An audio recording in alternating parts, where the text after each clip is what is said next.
Kami sering mengalami kejadian melontar batu kepada pelawat dan orang yang berkabung di sana. Sampah bersepah di merata tempat. Kami berdepan dengan situasi di mana kubur-kubur sering dirosakkan.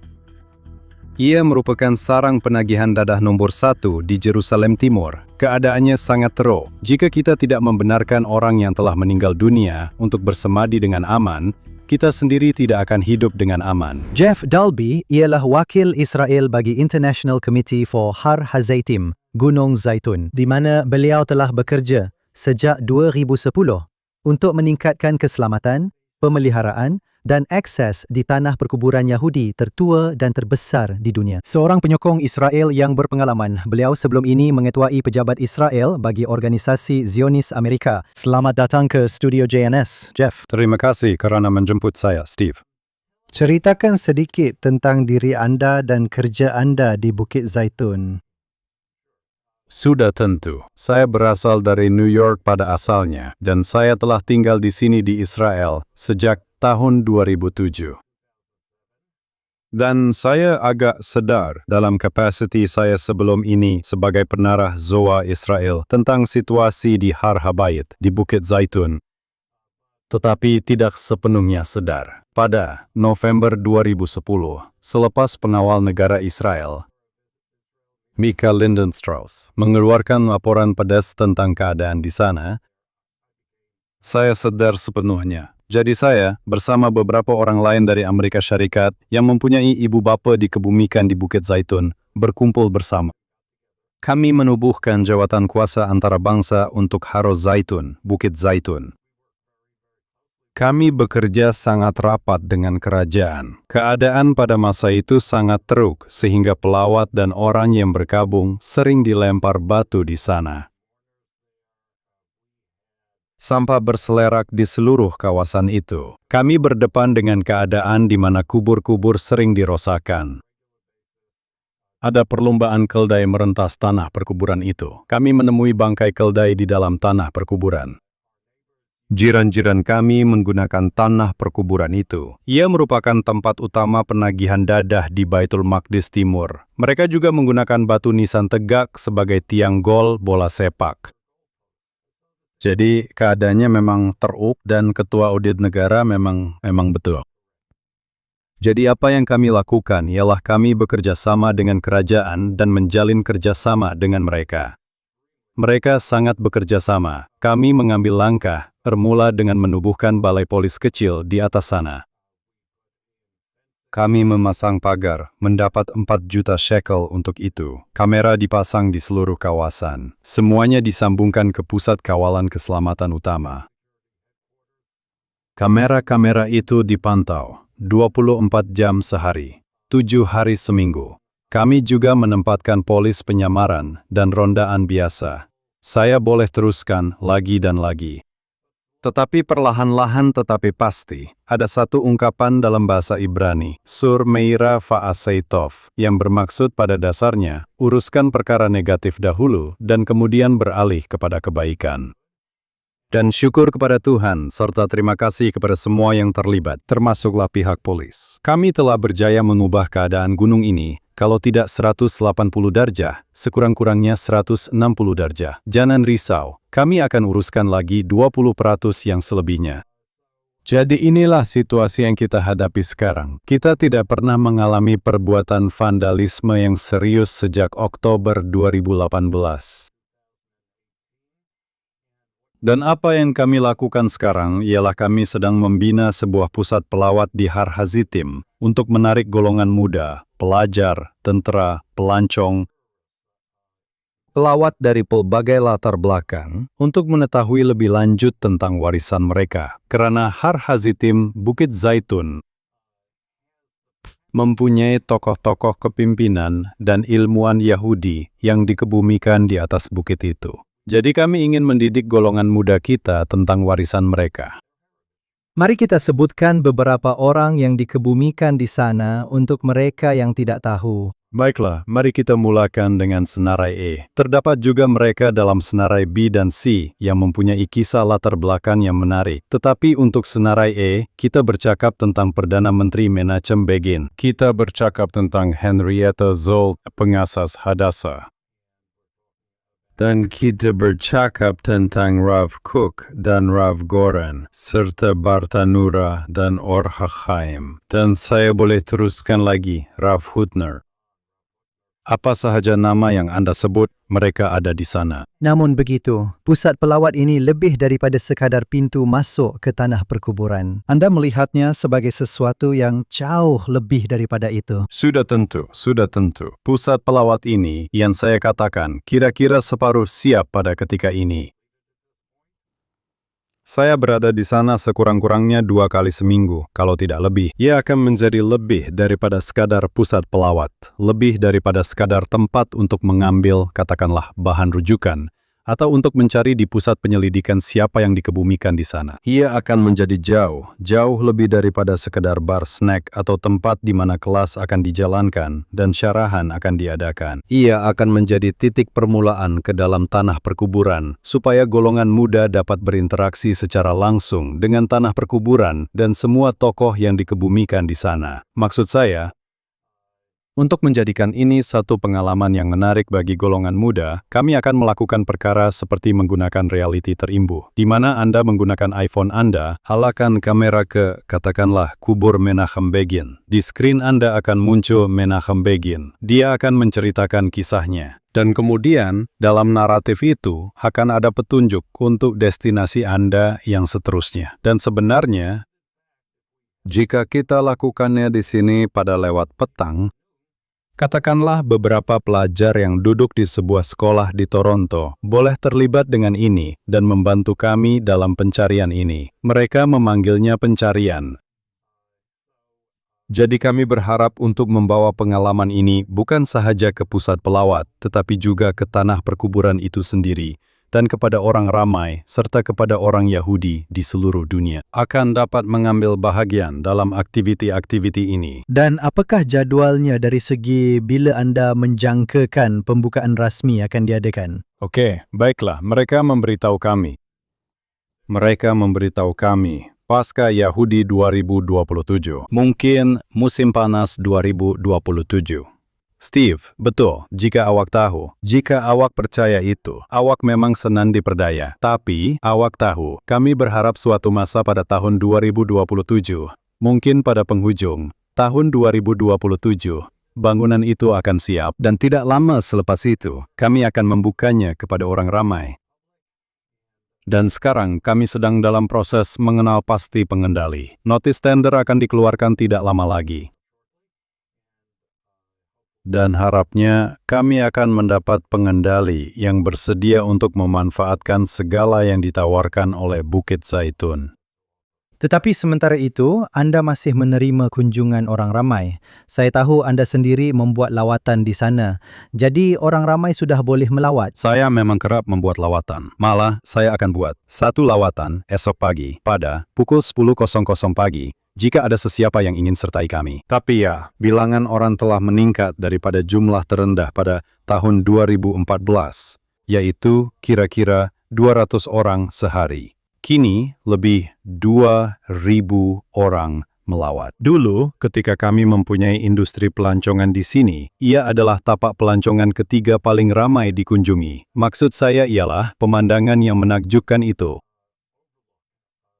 Pemandangan dari situ memang menarik, karena saya sedang melihat di studio ini ke arah pemandangan yang Anda akan lihat dari puncak Bukit Zaitun. Selepas Yad Vashem dan selepas Kotel, selepas tembok barat, tempat tinjau di puncak Bukit Zaitun ini adalah tapak ketiga paling ramai dikunjungi. Kebanyakannya oleh para jemaah Kristen. Tetapi, Anda tahu, kami berharap untuk mengubah perkara itu. Kami mengadakan acara di Bukit Zaitun dan akan membawa lebih ramai orang, lebih ramai Yahudi ke Bukit Zaitun. Sama seperti apa yang Datuk Bandar Rudy Giuliani lakukan di Central Park pada zaman dahulu ketika Central Park tidak selamat. Dan beliau membawa Metropolitan Opera, New York Philharmonic, Schaefer Music Festival, New York Public Library Film Festival. Adela Delacorte Shakespeare Festival ke Central Park. Nah, lihatlah, beribu-ribu, puluhan ribu orang datang. Polis terpaksa melindungi mereka. Jadi, Central Park pada dasarnya menjadi selamat, dan itulah matlamat kita di sini. Saya panggilnya mengjulianikan Bukit Zaitun, kecuali saya tidak eja GU di permulaan. Saya eja JEW. Okey, jadi tapi kenapa pula hanya untuk melihat dari sudut yang lebih luas? Kenapa penting sangat untuk ada kehadiran Yahudi yang aktif di Har HaZaitim? Terdapat beberapa sebab. Secara asasnya ada 4 sebab kenapa orang terlibat dalam inisiatif ini. Pertama sekali, keselamatan. Kami bermula dengan 3 mandat utama kami, yaitu keselamatan, keselamatan, dan keselamatan. Dan sebahagian besarnya kami telah berjaya mencapainya. Ada juga orang lain yang terlibat karena apa yang kami panggil dalam bahasa Ibrani sebagai kavod hamet, bahwa jika kita tidak membenarkan orang yang telah meninggal dunia untuk bersemadi dengan aman, kita sendiri tidak akan hidup dengan aman. Jadi itu adalah bahagian yang sangat penting, menghormati dan memuliakan orang yang telah meninggal dunia, tanah perkuburan yang paling dihormati, tanah perkuburan Yahudi yang paling suci di dunia. Keselamatan dan kavod hamet. Dan sebab ketiga, yang sebenarnya adalah sebab saya sendiri, ialah pendidikan.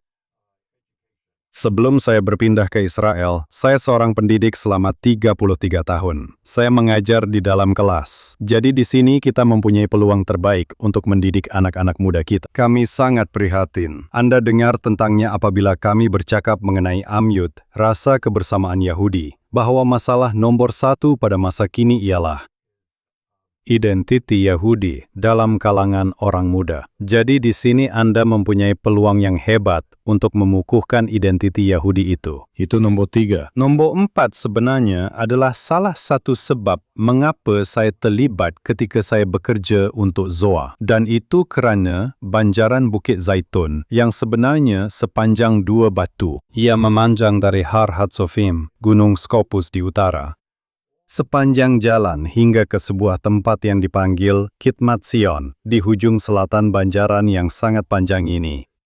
Dan ia melindungi, seperti yang saya lihat di sini sekali lagi, ia melindungi Baitul Maqdis Timur. Dan jika kita kehilangan kawalan ke atas banjaran itu, dan malangnya, orang Arab telah membina dari Bethlehem di selatan, dan dari Ramallah Al-Bira di utara, lebih daripada 38.000 struktur haram. Dan jika Anda pikirkan Bukit Zaitun sebagai titik sempit, sebagai leher jam pasir, menghalang kedua-dua juluran itu daripada bertemu adalah sangat penting untuk keutuhan Yerusalem Timur. Anda boleh katakan keseluruhan Yerusalem. Bukan itu sahaja, tetapi kita mempunyai komuniti Yahudi yang indah di sebelah timur, Har HaZaitim, dan itu adalah komuniti seperti Mishor Adumim, Kfar Adumim, Ma'ale Adumim, Alon, Kedar, komuniti yang indah. Mereka juga akan terancam jika kita kehilangan banjaran Bukit Zaitun.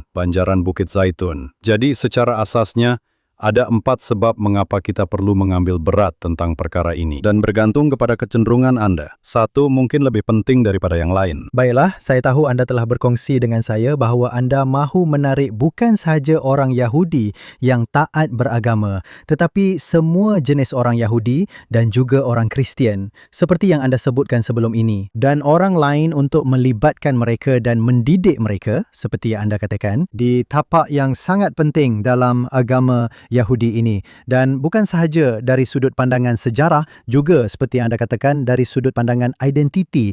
Tepat sekali. Pusat pelawat itu akan dibuka kepada semua orang. Dan saya rasa terutamanya pada masa kini, malangnya situasi geopolitik adalah sedemikian rupa sehingga terdapat banyak kejahilan di luar sana. Terdapat banyak salah faham, dan dengan salah faham ini, kedudukan kita di Baitul Maqdis adalah sangat penting, dan Bukit Zaitun berusia 3.000 tahun.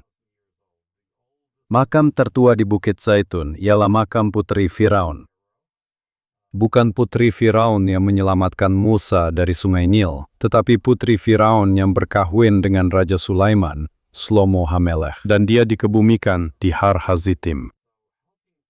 Jadi, membantu orang ramai memahami bahwa tapak ini benar-benar menunjukkan kehadiran kita yang berterusan di Yerusalem dan di Israel adalah sangat penting, terutamanya pada masa kini.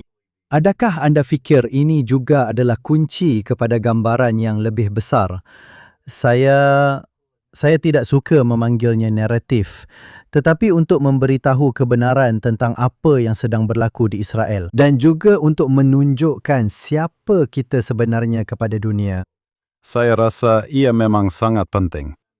Dan Anda boleh berdebat tentang ini atau itu, tetapi Anda tidak boleh mempertikaikan Bukit Zaitun. Ada 150.000 orang Yahudi, seperti yang saya katakan, yang telah wujud sejak 3.000 tahun lalu, yang berada di Har Habayit, di Bukit Zaitun. Itu adalah fakta yang tidak dapat disangkal tentang kehadiran kita di sini.